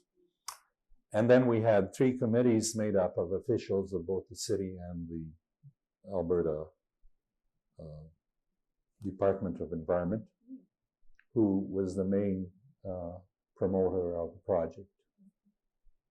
So there were a lot of presentations of material to all of these people and the preparation of reports. There were 5 volumes prepared. The first volume dealt with the inventory of the natural resources, the ecology along the river valley. How long did the project last? That project was a three-year project. And I believe it went into 4th year when some of the accessories were placed on site, including the development of the last component, which was the Strathcona Science Park, which was on the banks at the far end from downtown Edmonton. Yeah, it was a very interesting project, and I gave our firm a very good workout. We had some excellent landscape architects on our staff, like Murray Allen.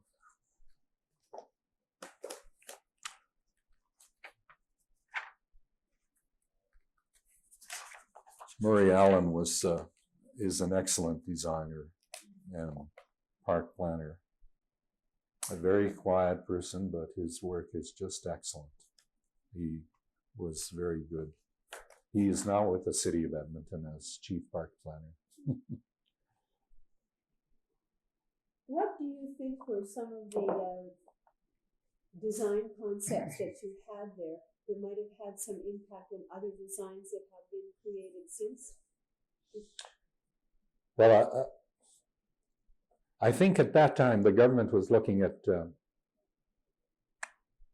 an urban park, not only in Edmonton, but also in Calgary. And the process we went through in Edmonton was probably broke the ground in terms of the urban park system for the province of Alberta, which was then expanded to include places like Grand Prairie, Fort McMurray, Lethbridge, and all the larger cities, including Red Deer. So from this start, they went on to do projects all across in all of Alberta's larger urban centers. We established a design theme and a quality of landscape of our park systems, facilities, and components, which then set a trend for all these other places. Is there another project that you would like to speak about? Oh, well, the other project that we worked on shortly after that was the legislative grounds in Edmonton, the legislature building plaza, which included a large reflecting pool and fountains, and took up 2 city blocks on the north side and facing the main entrance to the legislature in Edmonton. And that was a very urban project, and we weren't the prime consultants on that one, as we were for the Capital City Park, where we had control over everything. On that one, we were working for an architectural firm, and so we did we had a great influence on what eventually turned out, but we were not the prime consultants on that. Some of the other one other project I'd like to mention is the agriculture building and public works headquarters plaza, and the interior gardens, which we carried out in Edmonton. Large interior spaces that were designed with gardens and fountains and water running down within each space, a large atria which was surrounded by offices. The projects were carried out when Alberta was enjoying its Heritage Trust Fund, and I do not believe they will be repeated for some time now. But those were excellent examples of an interior space that was landscaped with large trees and vegetation of the tropical type brought in from California and South America. Was that the first project like that in Alberta? The first project of that scale. We then went on to work on the University Health Sciences Center at the University of Alberta. And there we had a more urban type of interior atrium because there was more paving and more of a street outdoor restaurant type of feeling to it, as opposed to the agriculture building where we had more a profusion of various kinds of exotic plants, rather than we did have a little restaurant at the bottom within the plaza, so it worked out very nicely. I think those two spaces are very different in that one building is oriented on a northeast axis as opposed to the other, which is north-south.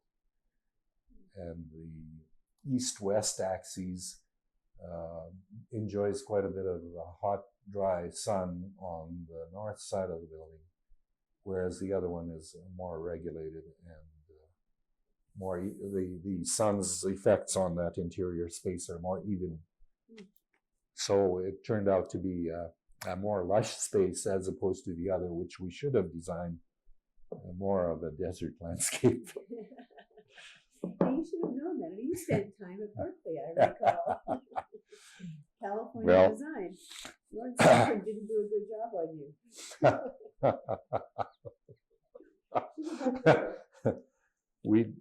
Yeah, it's interesting to learn all this after you've done the job.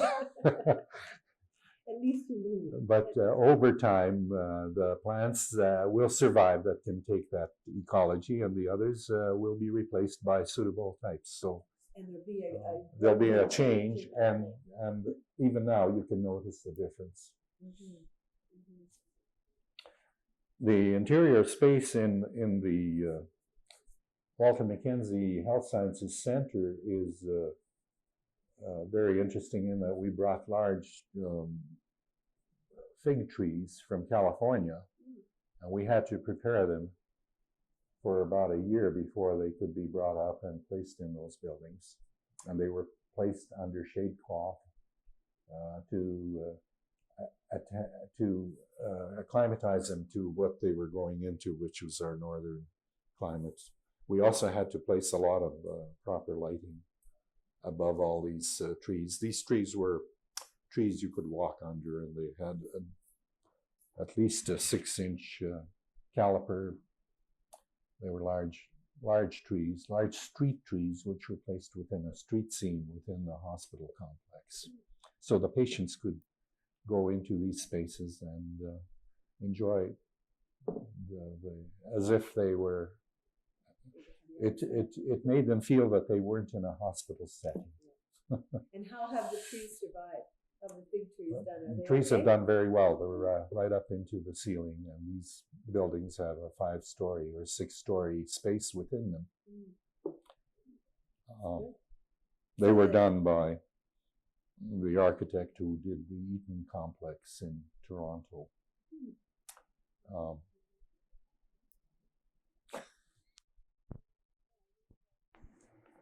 Now, we've discussed 2 or 3 projects here. Are there some others that you would like to mention? I think perhaps the one that I should mention is of some significance was the Ukrainian Cultural Heritage Village in central eastern Alberta. Is that at Bakerville? it's between Edmonton and Vegreville on Highway 16, near or adjacent to Elk Island National Park. And this was developed with a private group initially, whose idea was to try and conserve some of the physical culture of the area. Many of the buildings are quite interesting because they were built in the pioneer era of native materials, but in an expression of a Central or Eastern European background, because these people came from that area. And so the buildings were mud plastered on log, and many of the early buildings were thatched. So these were quite unique in the prairies. And a lot of these buildings, now well over a century old, were falling down or being ravaged by fire, or were being torn down by the farmers. Sometimes they were set on fire by kids because the thatch burnt very nicely in the dry climate. So the idea was to create a setting where these farmsteads, and really there were a series of farmsteads, and these farmsteads went back to the 1890s. The settlement of the area was in the 1890s. And then into the 20s, where the village itself was in the 1920s to 30s period, reflecting a prairie village, a prairie agricultural village of that period. The early work was fairly well conceived, but the group that was looking after it did not have the funding, and so through the Minister of Culture, the project was, and the Minister of the Environment, jointly, the project was taken over by the province of Alberta. We then prepared a master plan for the project, and it's further developing to the point where it is today. What were some of the important features that you had to keep in mind in doing the master plan? Well, this was to be a living heritage village expressing the life of the people in the 1980 or 1920s or earlier. And so much of the landscape development of the area was to reflect the early pioneer period.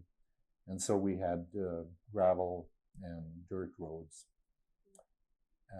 Although I think some of these have to be augmented to take the wear and tear.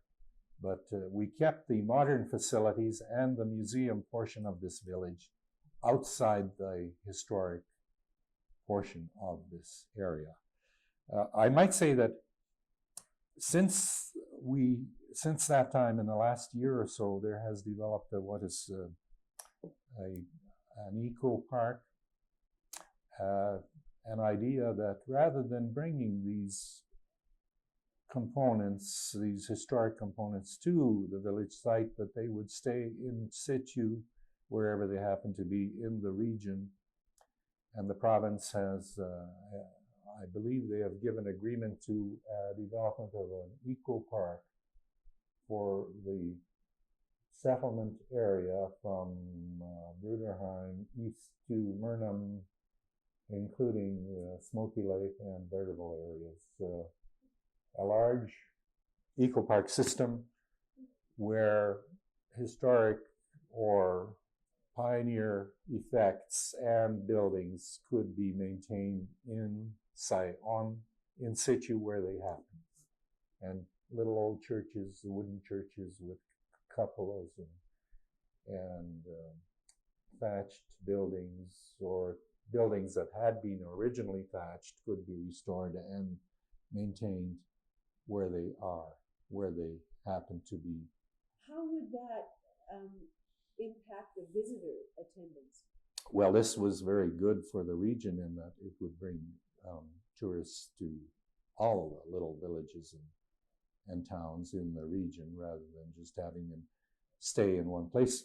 But still, the major node would be the Ukrainian Cultural Heritage Village, which had, of course, it wasn't all Ukrainian because in those days, those villages had Chinese restaurants, and certainly in the 20s, and other people of other extractions, early French settlers in that area, as well as English and American pioneers that came up.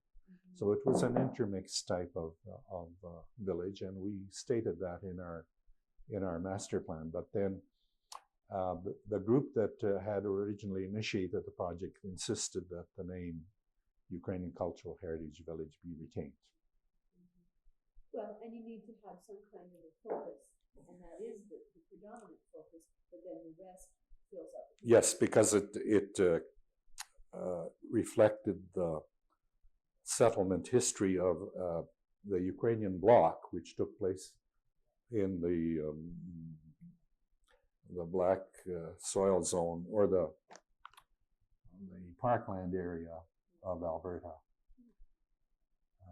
because these people did not particularly like the bleak prairie and liked woods, and having had problems with wood gathering in the old country, decided to settle where there were trees. And they had this opportunity in Alberta in those days. Let's go on to the next now. Okay. I'd rather not discuss any of the other projects we did, because I think those three were the major, most interesting and complex projects that our firm did, although all of the work that we did was, we put as much attention to as any of the more complex ones. Okay. I'd like to ask you a few questions, if I might, please, about some philosophical questions about Canadian landscape architecture. I have a quote here, and I think it's from Michael Huff, and it's been stated that until the 1960s, landscape design of all kinds, public and private, was the work of expatriates or naturalized Canadians.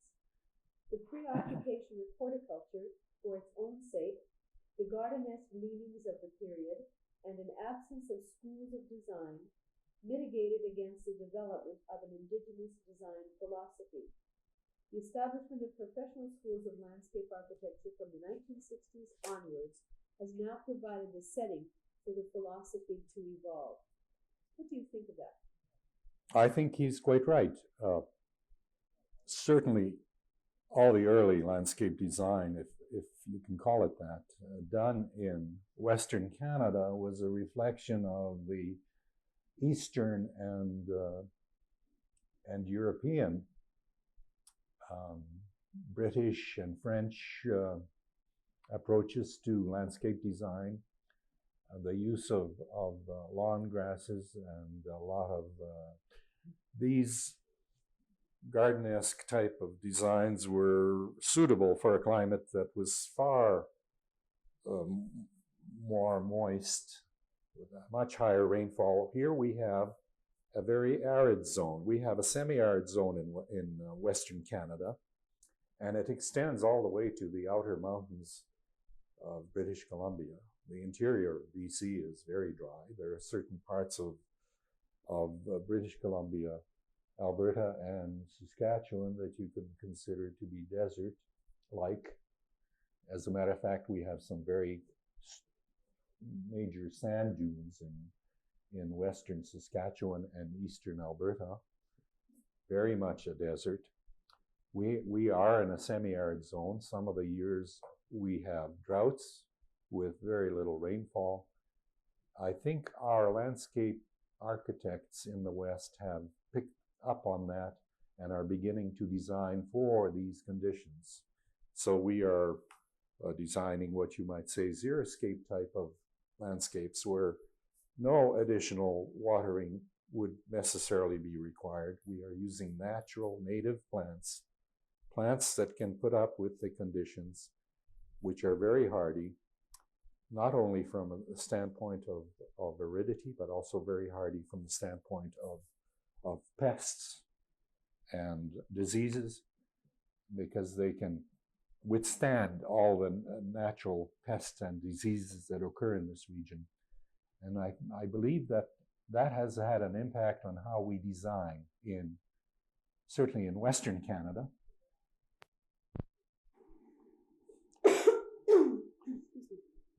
We are beginning to use grasses in our landscape design. Native materials are being used in national parks for landscape design projects. We are using native forbs and grasses in our highway plantings and in the restoration, rejuvenation of areas that have been used for dumps and gravel deposits and so on, where we're using daisies and various kinds of native flowering plants, as well as bunch grasses, which do not entirely cover the area but can survive under arid and semi-arid conditions. So I believe that this has had a great impact on how we design spaces in Western Canada.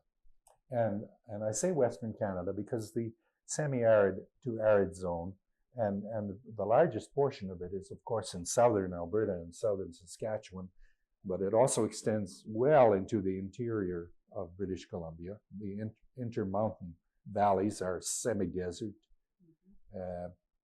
And this has played a big role in how landscape design is carried out in Western Canada. As far as the application of these principles to design in the rest of Canada, I believe that the major principle is that of designing for the ecosystem, the ecology and the climate that exists. And this applies to all parts of Canada. As a matter of fact, when I was with Otis Bishopric, he talked about the design he had prepared for Canada's exhibition in Brussels. This happened prior to Expo 67 in Montreal. This was the prior exhibition, must have been 5 years previous to that, in Brussels. And Canada's design was reflecting the Arctic and the plants, and Otis Bishopric was the landscape architect for that project. It is one of the prime designs done by a Canadian landscape architect that had international significance, but Otis Bishopric used plants and a design technique where it reflected Canada's northern regions. And he used masses of ground covers and flower, which reflected the summertime in the Arctic, as well as water in very organic natural ponds. And the whole complex, Canada's pavilion, the Canadian pavilion, was expressing the Canadian landscape in Brussels, period.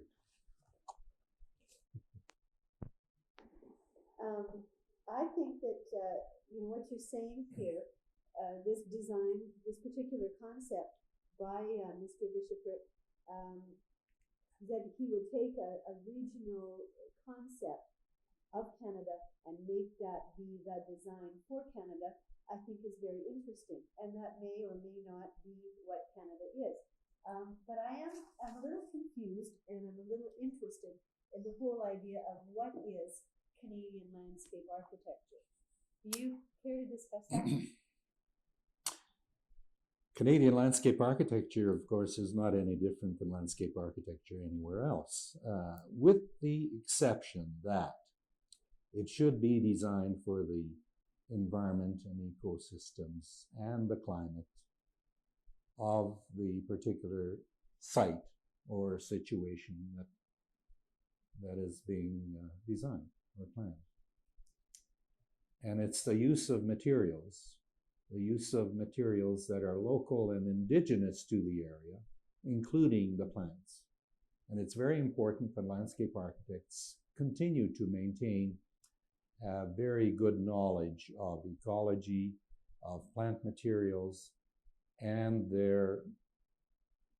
this is plant materials of native plant materials, but also species that can be introduced, which are perhaps a little more exotic, but from a similar climate and a similar kind of ecology.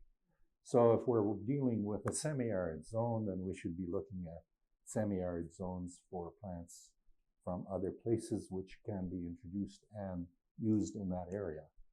Let's say the Mongolia, Central Asia type of plants do very well in Western Canada. But apart from plants, construction materials and techniques and methods, of course, have to be of the place. So does that then, when you deal with a regional basis and the plant material from that regional basis, does that then constitute the design philosophy?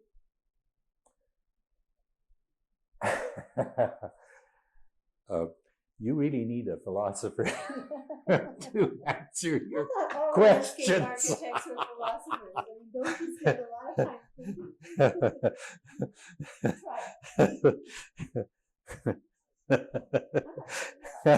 Well, I was trying to.